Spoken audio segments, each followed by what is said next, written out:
दूसरी तरफ रॉकी और नताशा के कमरे में नताशा सोफे पर सोई हुई थी और रॉकी अपने बिस्तर पर सोया हुआ था।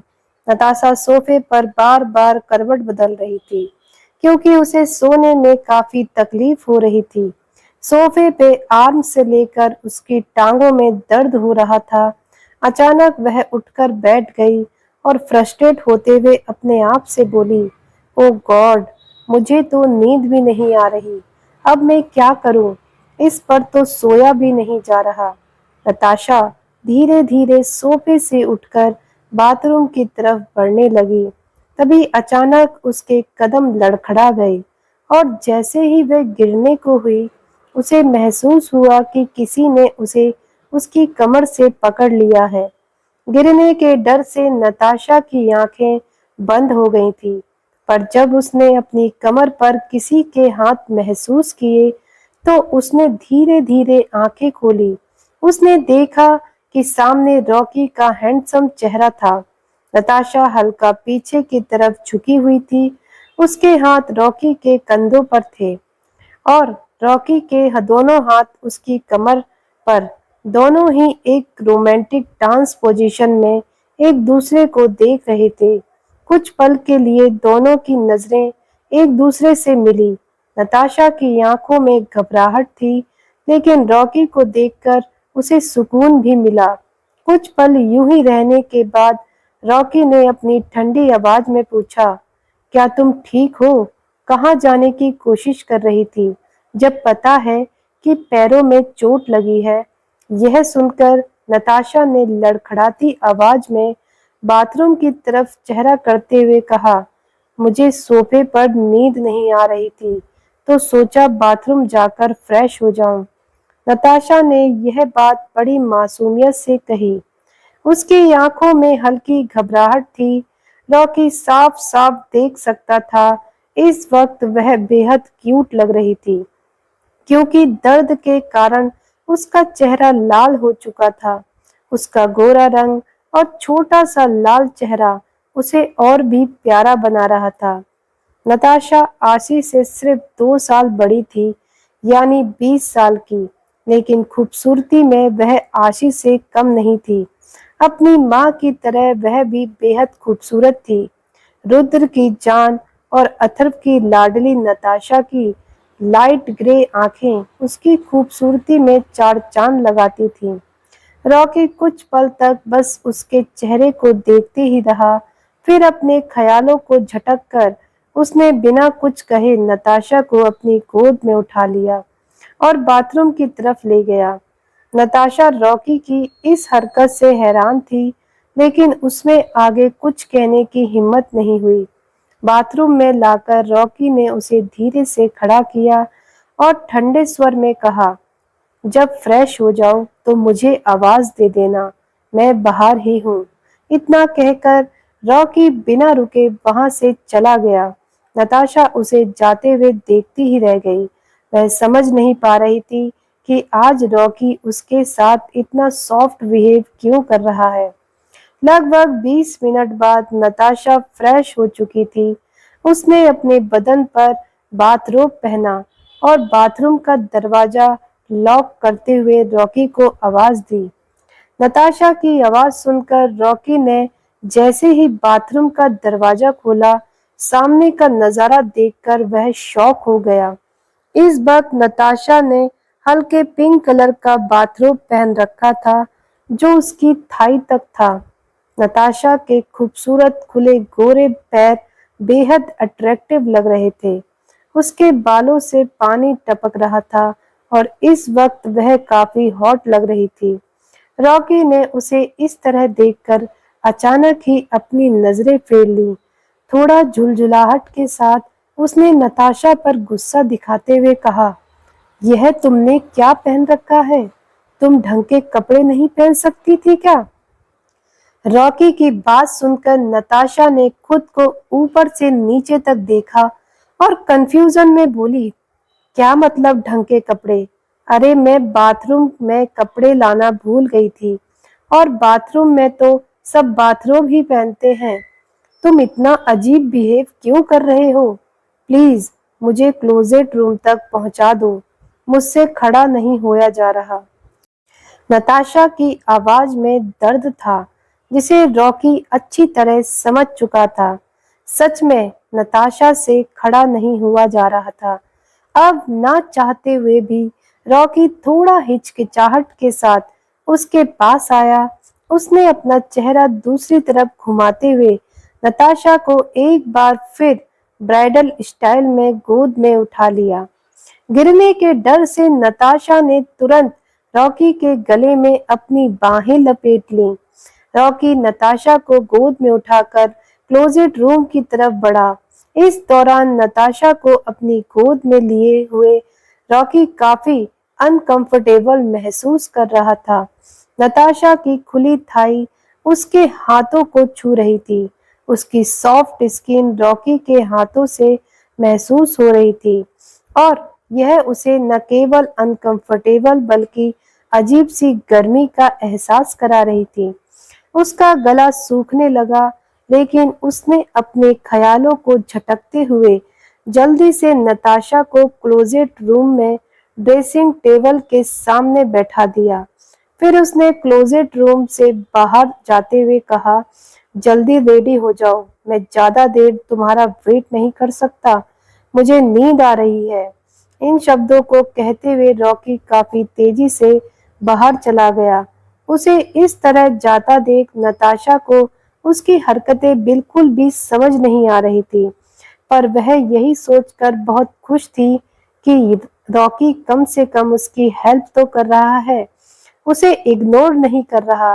अब नताशा किसी तरह अपने वार्डरोब से एक नाइट ड्रेस निकाल कर पहन लेती है। उसने एक शर्ट, टाइट टॉप और नी लेंथ पजामा पहना था। हालांकि नताशा को वन पीस नाइट ड्रेस पहनना ज्यादा पसंद था, लेकिन जब से वह रॉकी के कमरे में आई थी, उसने अपनी नाइट ड्रेस में बदलाव कर लिया था।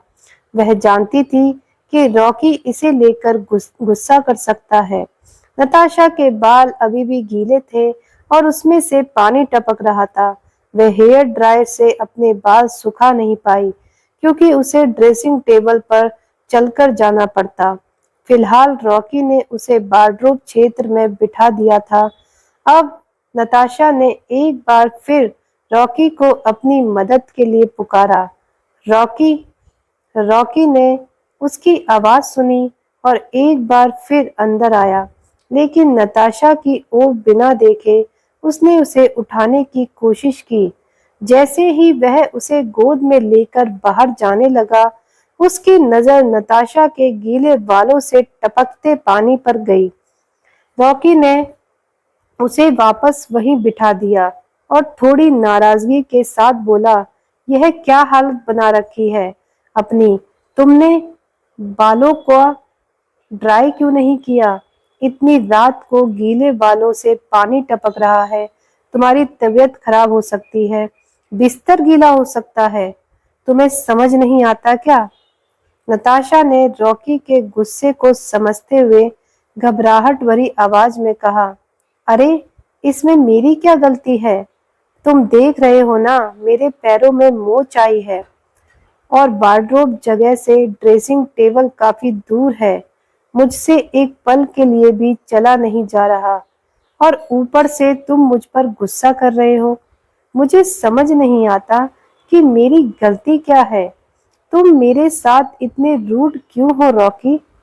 नताशा की बात सुनकर रॉकी ने ध्यान दिया कि वह सही कह रही थी। वार्डरोब क्षेत्र से ड्रेसिंग टेबल वाकई काफी दूर था, जो समझकर अब रॉकी नताशा को अपनी गोद में उठाकर ड्रेसिंग क्षेत्र की तरफ ले आया। अब ड्रेसिंग टेबल के सामने नताशा को बिठाकर खुद ही उसके बालों को हेयर ड्रायर से सुखाने लगा। तभी नताशा ने थोड़ा घबराते हुए कहा, तुम परेशान मत हो रॉकी, मैं खुद ही कर लूंगी, लाओ मुझे दो। कहते हुए नताशा ने जैसे ही अपना हाथ आगे बढ़ाया, तभी रॉकी अपनी कठोर आवाज में बिना उसे देखे बोला, रहने दो, पता चला तुम्हारी सेवा में इसी चक्कर में मुझे पूरी रात भर यहाँ रहना पड़ जाए। वैसे भी रात बहुत हो गई है, मुझे बहुत नींद आ रही है। यह सब जल्दी खत्म हो तो बेहतर है। कहते हुए रॉकी ने अपने हाथों से नताशा के बालों को सुखाना शुरू कर दिया। नताशा उसकी बातों को सुनकर मिरर के जरिए रॉकी को देख रही थी। अब नताशा मन ही मन अपने आप से कंफ्यूज थी कि आखिर रॉकी के दिमाग में चल क्या रहा है। वह उसकी हेल्प ही कर रहा है था, लेकिन अजनबी भी बन रहा था। नताशा को तो यह समझ नहीं आ रहा था कि वह रॉकी की इस केयर पर खुश हो या उसके तानों को सुनकर नाराज हो जाए। बेचारी इतनी कंफ्यूज थी कि उसके चेहरे पर मिले जुले एक्सप्रेशन थे।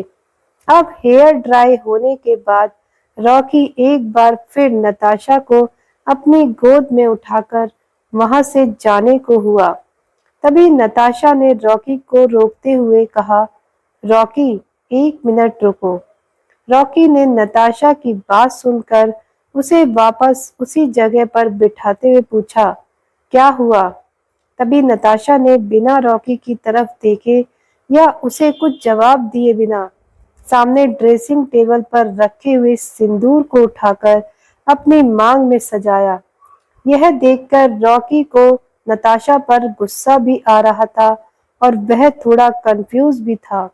उसने लगभग नताशा पर अपनी नाराजगी जताते हुए कहा, यह सब क्या है नताशा? तुम यह सब करके क्या साबित करना चाहती हो? तुम अच्छे से जानती हो कि मेरे लिए ना तो इस सिंदूर का और ना ही हमारी शादी का कोई मतलब है। तो फिर मेरे सामने यह ड्रामा और नाटक करने की क्या जरूरत है? कहीं ऐसा तो नहीं कि इस रिश्ते को लेकर तुम्हारे मन में कोई उम्मीद है? देखो, मैं तुम्हें पहले ही कह चुका हूँ, मेरी तरफ से यह रिश्ता कुछ भी नहीं है और इसे बनाए रखने की उम्मीद तुम भूल ही जाओ। रॉकी की बातों में गुस्सा और नफरत साफ नजर आ रही थी, जिसे देखकर नताशा को काफी बुरा लग रहा था। लेकिन फिर भी वह अपने चेहरे पर फीकी मुस्कान लाते हुए बोली, तुम चिंता मत करो रॉकी, मैं इस रिश्ते को बनाए रखने के लिए तुम पर कोई दबाव नहीं डाल रही। तुम मेरी तरफ से बिल्कुल फ्री हो। यह रिश्ता आगे चलेगा या नहीं, यह तो किस्मत की बात है, जिसमें तुम या मैं कुछ नहीं कर सकते। लेकिन तुम्हारी जानकारी के लिए मैं बताना चाहती हूँ कि हमारे हिंदुस्तान में शादीशुदा औरत नहाने के बाद बिना सिंदूर लगाए नहीं रहती। यह हमारे संस्कार है, हमारी संस्कृति है। मेरी माँ ने मुझे यह सिखाया था। मैंने हमेशा उन्हें ऐसा ही करते हुए देखा है। बस एक हिंदुस्तानी बेटी होने के नाते मैं उन्हीं संस्कारों का पालन कर रही हूँ। अपनी जिंदगी से रिलेटेड फैसला लेने का तुम्हें पूरा हक है। तुम्हें किसके साथ रहना है या नहीं, यह फैसला तुम कर सकते हो। फिलहाल चलो, बहुत रात हो गई है, हमें सोना चाहिए। नताशा की बातों को सुनकर रॉकी का गुस्सा बिल्कुल शांत हो गया। रॉकी की यह बातें अंदर तक लगी। न जाने उसके दिल में कैसी फीलिंग आ रही थी। उसे कुछ समझ नहीं आया। कुछ बोले बिना नताशा को अपनी गोद में उठाकर वापस कमरे में लेकर आया। वह अपने कदम सोफे की तरफ बढ़ा रहा था, तभी उसने नताशा की तरफ देखते हुए कहा, सोफे पर सोना तुम्हारे लिए अनकंफर्टेबल हो सकता है, इसलिए तुम आज की रात बेड पर सो जाओ। जब तक तुम्हारा पैर ठीक नहीं होता, मैं सोफे पर सो सकता हूँ। कहते हुए रॉकी ने नताशा को बेड पर बिठा दिया और वह जैसे ही सोफे की तरफ जाने को हुआ, तभी नताशा ने रॉकी का हाथ पकड़ लिया। यह महसूस होते ही रॉकी की आंखें हैरानी से बड़ी हो गई और उसने तुरंत ही पलटकर नताशा की तरफ देखा। रॉकी की आंखों में हल्का हल्का गुस्सा देखकर नताशा ने तुरंत ही रॉकी का हाथ छोड़ दिया और घबराते हुए अपना चेहरा नीचे करते हुए लगभग इधर उधर देखते हुए कहा, वह सोफा हम दोनों के सोने के लिए अनकंफर्टेबल है। यह बेड बहुत बड़ा है। अगर तुम चाहो तो यहाँ दूसरी साइड सो सकते हो। और नताशा की बात सुनकर रॉकी को गुस्सा आने लगा। उसने गुस्से में अपने दांत पीसते हुए कहा, व्हाट डू यू मीन? तुम कहना क्या चाहती हो? मैं तुम्हारे साथ बेड शेयर करूं? तुम ऐसा सोच भी कैसे सकती हो? तुम्हें यह कहने में बिल्कुल भी झिझक नहीं हुई? नताशा, तुम मेरी अच्छाइयों को गलत तरीके से ले रही हो। और रॉकी अपने गुस्से में आगे कुछ कहने ही वाला था, तभी नताशा अचानक से शांत होते हुए बोली, रॉकी प्लीज, तुम मेरी हर बात को गलत इंटेंशन से क्यों ले रहे हो? अरे मैं तो ऐसा इसलिए कह रही थी क्योंकि तुम बहुत लंबे चौड़े हो, उस सोफे पर एडजस्ट नहीं हो पाओगे। और मैं तुम्हें बेड शेयर करने के लिए कह रही हूँ, बॉडी शेयर करने के लिए नहीं। हम लोग एक बेड पर सोने के बावजूद एक दूसरे से दूर रह सकते हैं। लेकिन अगर तुम्हें फिर भी मेरी बात गलत लगती है तो जाओ, तुम्हें जहां जाकर सोना है सो जाओ, मैं कुछ नहीं कहूंगी। और नताशा की बातों को सुनकर रॉकी को समझ आया कि शायद उसने कुछ गलत ही सोच लिया है। अब वह बिना नताशा से कुछ बोले अपनी साइड जाकर लेट गया, जो देखकर नताशा के चेहरे पर एक हल्की सी मुस्कान आ गई। लेकिन अगले ही पल उसने अपने चेहरे के फेशियल एक्सप्रेशन को नॉर्मल किया और अब बेड पर रखे हुए बहुत सारे तकियों को उसके बीच में बाउंड्री बना दी। अब दोनों ही एक बेड पर एडजस्ट होकर सोने लगे। इधर अगली सुबह 8 बजे क्रिश आशी को अपनी गोद में लिए हुए कमरे से बाहर निकला। तभी आशी ने थोड़ा शर्माते हुए क्रिश से कहा, साइको प्लीज मुझे नीचे उतार दो ना, मैं चली जाऊंगी। हॉल में बहुत सारे लोग हैं, बाबा है, मॉम है, मुझे शर्म आती है। और आशी की क्यूट सी बातें सुनकर क्रिश उसके चेहरे की तरफ देखते हुए कठोर आवाज में बोला, तुमसे कितनी बार कहा है फायरफ्लाई, तुम्हें अब शर्माने की जरूरत नहीं है। हम दोनों पति पत्नी हैं। तुम्हारे बाबा और मॉम को भी इस बारे में पता है। एक ही बात मुझे बार बार कहने की जरूरत ना पड़े। समझ में आई बात?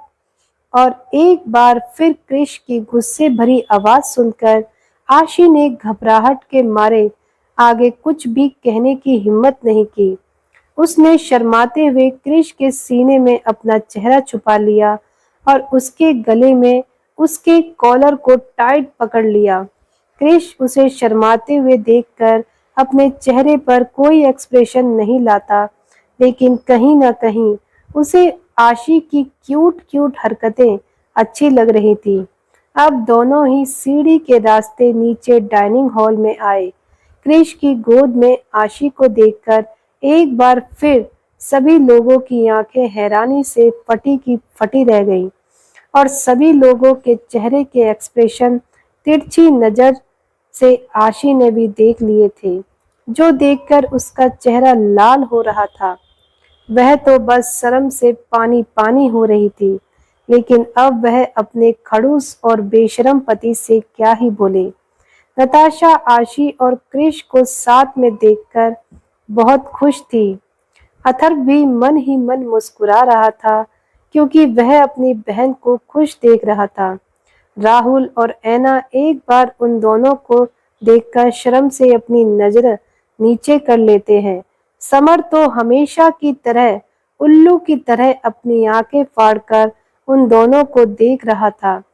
रॉकी ने उन दोनों को ऐसे इग्नोर किया जैसे उसने देखा ही नहीं।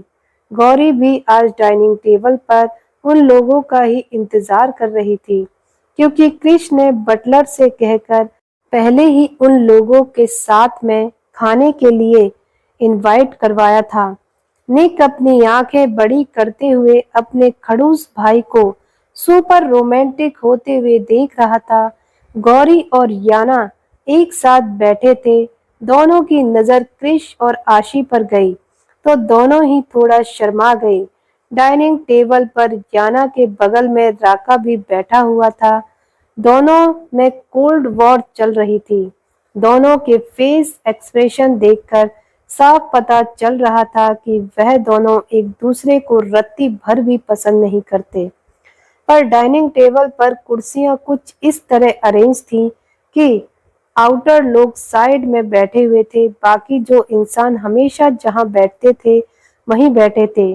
सामने की सबसे बड़ी हेड चेयर पर क्रिश बैठा था और उसकी ठीक बगल वाली कुर्सी पर आशी। क्रिश की दूसरी साइड निक बैठा था। निक के बाद अथर्व, समर। आशी वाली साइड आशी के बाद नताशा और रॉकी, एना, और सामने वाली दूसरी हेड चेयर पर राहुल बैठा था। समर के बाद गौरी और याना बैठे थे। याना के बगल में राका था। यह एक बड़ा सा अंडे की शेप वाला डाइनिंग टेबल था जिसमें लगभग सभी लोगों के लिए उनकी चेयर रखी थी। सामने के दोनों कॉर्नर पर हेड चेयर थी जिस पर एक तरफ क्रिश और दूसरी तरफ राहुल बैठता था। हालांकि क्रिश इस विला का किंग था, पर उसने अपने डैड को भी अपने बराबर की इज्जत और सम्मान दिया था। दोनों की चेयर बिल्कुल एक जैसी थी और दोनों की क्वीन उनके साइड में बैठी थी। जैसा कि हर ग्रंथ में लिखा है, चाहे कोई भी धर्म हो, पति और पत्नी एक दूसरे के बराबर होते हैं, इसलिए दोनों को साथ में ही बैठना चाहिए। शादी से पहले आशी अपनी मनमर्जी से कहीं भी किसी भी कुर्सी पर बैठ जाती थी, पर शादी के बाद उसे हमेशा क्रिस के साथ ही बैठना होता था। और अब आशी और क्रिश सभी लोगों के साथ बैठकर अपना ब्रेकफास्ट करने लगे। हमेशा की तरह आशी से तो खाना खाया ही नहीं जा रहा था। उसे बहुत शर्म आ रही थी, पर क्रिश अपना खाना खाते हुए अपनी तिरछी नजर से आशी को देखते हुए बार बार उसके ब्रेकफास्ट में कुछ न कुछ ऐड करता जा रहा था ताकि वह ज्यादा से ज्यादा खा सके। वैसे भी वह काफी वीक है। और फाइनली आशी ने यह देखकर क्रिश को रोकते हुए कहा, साइको, बस मैं इतना नहीं खा सकती। आशी के मुंह से यह बात सुनकर क्रिश उसे अपनी ठंडी निगाहों से देखते हुए बोला, तुम्हें अपनी डाइट पर ध्यान देने की जरूरत है फायरफ्लाई। तुम्हारी बॉडी काफी वीक है। और क्रिश की यह बात सुनकर अचानक ही सभी लोगों का खाना उनके गले में अटक गया। हमेशा की तरह समर को एक बहुत बड़ा धक्का लगा और वह अचानक ही जोर जोर से खांसते हुए जल्दी से पानी का गिलास ढूंढने लगा ताकि वह पानी पी सके। पर हमेशा की तरह उसका बैड लक, उसके गिलास में पानी ही नहीं था और उसे इतनी जोर से धक्का लगा था कि वह खांसते हुए जल्दी से पानी का जग ही उठाकर उसमें मुंह लगाकर पीने लगा। और समर के इस रिएक्शन को देखकर आशी की नजर उस पर गई।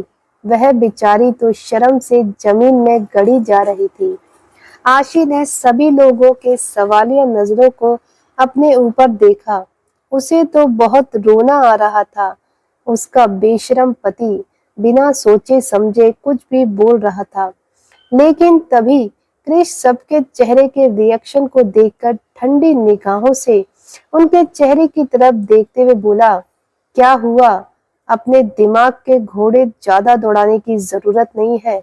और समर, मैं बहुत दिनों से नोटिस कर रहा हूँ, तुम्हें कुछ ज्यादा ही खांसी आ रही है। आई थिंक तुम्हें एक अच्छे सर्जन की जरूरत है। राका, डॉक्टर फ्रैंक से अपॉइंटमेंट बुक करो। और क्रिश की बात सुनकर सभी लोग अपने मुंह पर हाथ रखकर हल्का फुल्का मुस्कुराने लगे। लेकिन सर्जन की बात सुनकर समर की सिट्टी पिट्टी गुल हो गई। उसने थोड़ा घबराते हुए क्रिश से कहा, नहीं नहीं क्रिश, लगता है तुम्हें कुछ गलतफहमी हुई है। वह मुझे किसी ने याद किया था ना, तो इसलिए खाना गले में अटक गया। ऐसी कोई बात नहीं है, प्लीज डॉक्टर फ्रैंक को परेशान मत करो। और इतना कहकर वह अपना सलाइवा गटकते हुए वापस अपनी जगह पर बैठ गया। समर की हालत देखकर सभी के चेहरे पर फिर से मुस्कान आने लगी और क्रिश अपनी ठंडी निगाहों से एक बार फिर अब सभी लोगों को देखने लगा, जिसे देखकर सभी अपने चेहरे के एक्सप्रेशन को नॉर्मल करते हैं। अब थोड़ी ही देर में सभी लोगों ने अपना अपना ब्रेकफास्ट कर लिया था और क्रिश आशी को उसकी ट्रेनिंग संभालने और अपना ख्याल रखने का कहकर वहां से चला गया। तभी अथर्व को भी किसी की कॉल आई और वह भी कॉल पर बात करते हुए वहां से चला गया। आशी गौरी और निक के साथ बात करते हुए वहां से चली गई। सभी बड़े भी वहां से जा चुके थे। अब हॉल में सिर्फ नताशा, समर और रॉकी रह गए थे। नताशा के पैरों में मोच लगी थी, इसलिए उसने थोड़ा हिचकिचाते हुए रॉकी से कहा, रॉकी, क्या तुम मेरी हेल्प कर सकते हो? क्या तुम मुझे कमरे में छोड़ दोगे? नताशा की बात सुनकर रॉकी ने एक नजर उसकी तरफ देखा और देखते हुए कहा, सॉरी, लेकिन मेरे पास वक्त नहीं है। यहाँ इतने सारे लोग हैं, तुम किसी और की हेल्प ले लो, मुझे जाने के लिए लेट हो रहा है। कहते हुए रॉकी वहां से जाने लगा और रॉकी के इस बिहेवियर को देखकर नताशा को काफी दुख हुआ। उसका चेहरा मायूस हो गया। यह चीज समर ने भी देख ली थी। उसे रॉकी पर गुस्सा आने लगा था। वह जैसे ही कुछ कहने को हुआ, तभी नताशा ने अपनी पलकें झपकाते हुए आंखों से ना का इशारा किया, जो देखकर समर कुछ कहने के बावजूद अपने हाथों की मुट्ठियां कसकर रह गया। तभी नताशा धीरे से अपनी जगह से खड़ी हुई, लेकिन वह जैसे ही अपनी जगह से उठी, अचानक ही उसे अपने पैरों में एक दर्द हुआ और उसके मुंह से एक दर्द भरी आह निकली। नताशा के कदम जैसे ही लड़खड़ाए और वह गिरने को हुई, तभी समर ने उसे अपनी बाहों में थाम लिया और उसे संभालने की कोशिश करते हुए बोला, अरे नताशा, संभाल कर, तुम ठीक तो हो ना? और अचानक समर के संभालने पर नताशा खुद को संभालने की कोशिश करते हुए चुपचाप हाँ में सिर हिला देती है। तभी समर ने नताशा को संभालते हुए कहा, तुम खुद चल नहीं पाओगे, मुझे बताओ तुम्हें कहाँ जाना है, मैं तुम्हें छोड़ देता हूँ। और समर की बात सुनकर नताशा ने थोड़ा हिचकिचाते हुए कहा, मुझे अपना होमवर्क करना है, तो मुझे अपने कमरे में जाना है। यह सुनकर समर नताशा को संभालते हुए बोला, ठीक है, तुम चलो, मैं तुम्हें वहां पहुंचाने में मदद करता हूँ। नताशा एक नजर रॉकी को देखकर चुपचाप उसके साथ चलने लगी, लेकिन नताशा जब सीढ़ी चढ़कर ऊपर जा रही थी, तो उसे अपने पैरों में दर्द हो रहा था, जो देखकर समर बिना किसी चाहत के नताशा को अपनी गोद में उठा लेता है। यह देखकर अचानक ही नताशा की आंखें हैरानी से बड़ी हो गईं। वह गिरने के डर से अचानक ही समर के गले में अपनी बाहें लपेटकर थोड़ा हिचकिचाते हुए बोली, अरे समर, तुम रहने दो, मैं ऐसे ही चल लूंगी, तुम थक जाओगे।